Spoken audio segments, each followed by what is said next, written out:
முதல் கேள்வியை நான் ராஜாராம் அவர்களிடமிருந்தே கேட்குறேன்.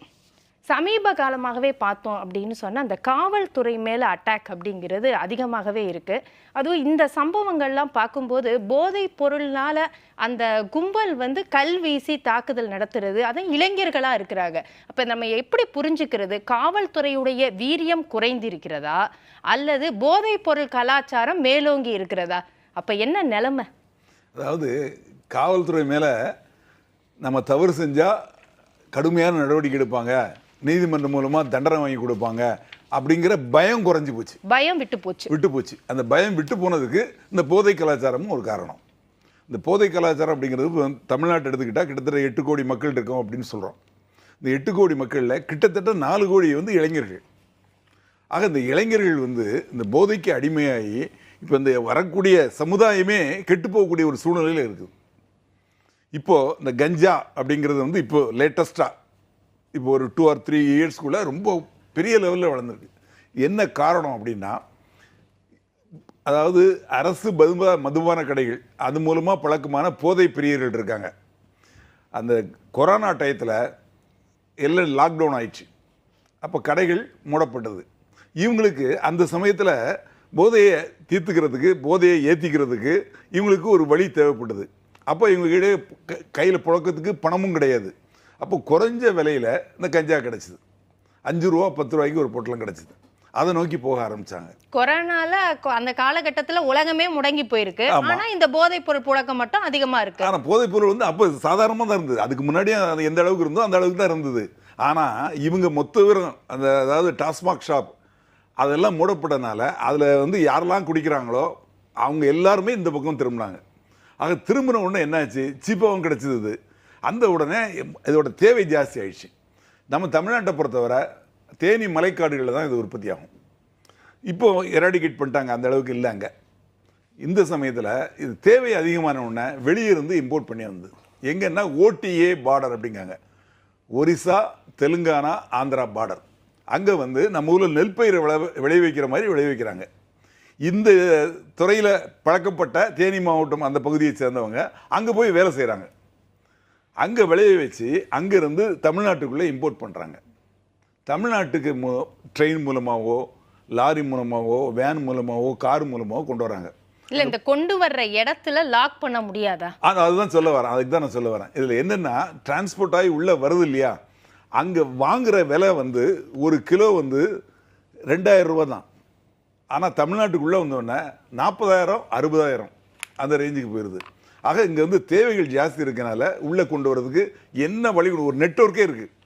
அதாவது பயிரிடுறவங்க ஒருத்தங்க, அதை வாங்கி வியாபாரம் பண்ணி அங்கேருந்து கொண்டு வரவங்க ஒருத்தர், டிரான்ஸ்போர்ட் பண்ணுறவங்க ஒருத்தர், இங்கே மொத்தமாக வாங்கி சில்லறை வியாபாரிகளுக்கு கொடுக்குற ஒருத்தர், அப்புறம் அந்த ஸ்பாட்டில் விற்கிறவங்க.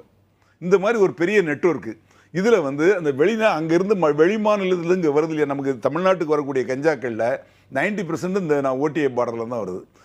வட மாநிலங்கள்லேருந்தும் வருது, இல்லைன்னு சொல்லலை. நம்ம தமிழ்நாட்டில் பயன்படுத்துறது மட்டுமல்ல, இங்கேருந்து ஸ்ரீலங்காவுக்கு போகுது, மலேசியாவுக்கு போகுது, இங்கேருந்து ஏற்றுமதி பண்ணுறாங்க. இந்த கஞ்சாவில் கஞ்சா ஆயில்னு ஒன்று இருக்குது. 1 லிட்டர் 1 கோடி ரூபா. அந்த அளவுக்கு அதோட தேவை, அதோட விலை ஜாஸ்தி இருக்குது. இப்போ தமிழ்நாட்டுக்குள்ளே வந்ததுக்கப்புறம் அந்த வரக்கூடிய வழியில் இவங்களுக்கு சில ரூட்டு செக் போஸ்ட் இருக்குது. அதெல்லாம் அவாய்ட் பண்ணி அந்த கரெக்டாக அவங்க வாட்ச் பண்ணுறாங்க, எந்த ரூட்டில் வர முடியும் அப்படின்னு. இப்போ சமீபத்தில் அந்த பக்கம், அதாவது அந்த மேற்கு தொடர்ச்சி மலை வழியாக ஆண்டிப்பட்டி பக்கத்தில் ஒரு கருவாட்டு லாரி வருது. அந்த கருவாட்டு லாரியை செக் பண்ணி பார்த்தா 2000 கிலோ கஞ்சா இருக்குது. அதில் அந்த கருவாட்டு வாசனைகள் தெரியாது. அது அந்த பக்கமாக ஆந்திராவிலேருந்து வர்றதுக்கு வழி கிடையாது. எந்த பக்கமும் ரூட்டு போய் சுற்றிட்டு அப்படி வருது உள்ள.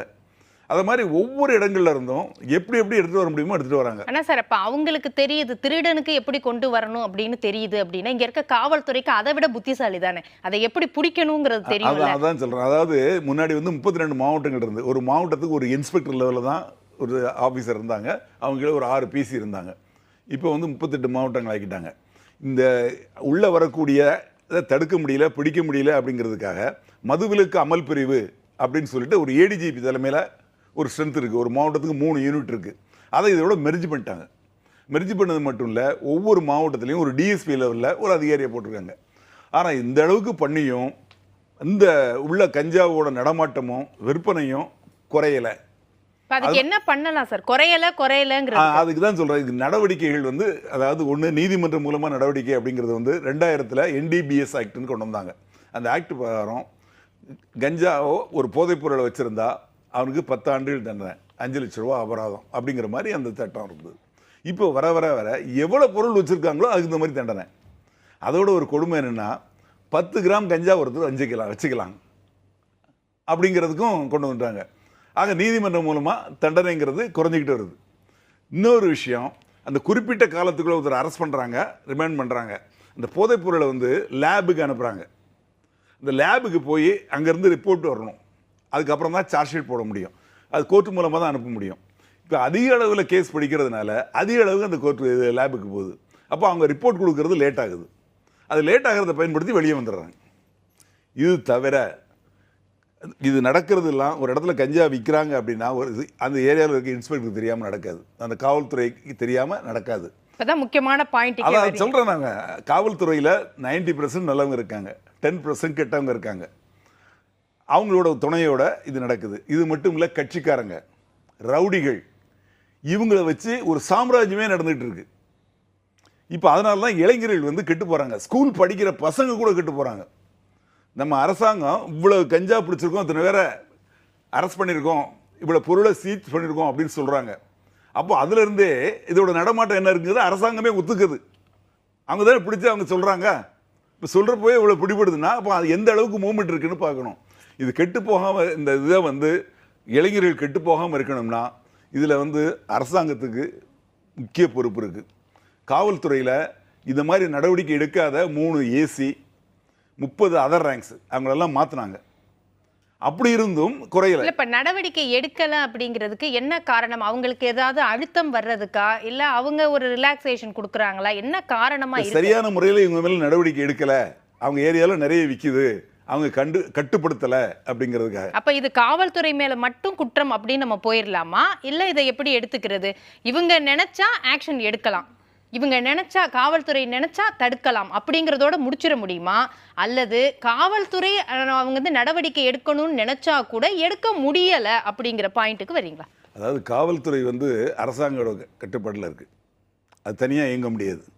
அரசாங்கம் வந்து கடுமையான நடவடிக்கை எடுக்கணுங்கிற ஒரு முடிவுக்கு வந்து அந்த நடவடிக்கையை எடுத்தால் நிச்சயமாக இது குறையும்.